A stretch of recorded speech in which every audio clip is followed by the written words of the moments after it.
Welcome back.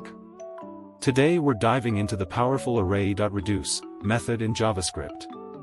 This method is a game changer for data processing and aggregation. Whether you're calculating totals, flattening arrays, or transforming data, reduce is your go-to tool. Reduce works by iterating through each element of the array, applying a callback function to each one. The callback takes an accumulator and the current element, allowing you to accumulate a result. The method starts with an initial value, or the first array element if none is provided, and processes each element in sequence.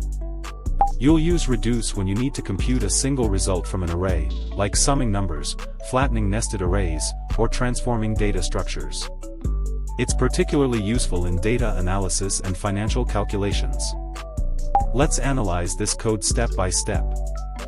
First, we start by creating an array of numbers. This array will be processed by the reduce method to compute a single value from its elements. Then, here we call the reduce method on the numbers array. The callback function takes an accumulator, ACC, and the current number, adding them together. The initial value of 0 ensures the accumulator starts at 0. Then, we log the result of the reduce operation to the console. This will display the accumulated sum of all numbers in the array. Finally, the output shows the final result, which is the sum of all numbers in the array. In this case, 1 plus 2 plus 3 plus 4 equals 10. That's how Array.reduce works. Comment which JavaScript method you want me to cover next. Like if this was helpful and follow for more coding tips.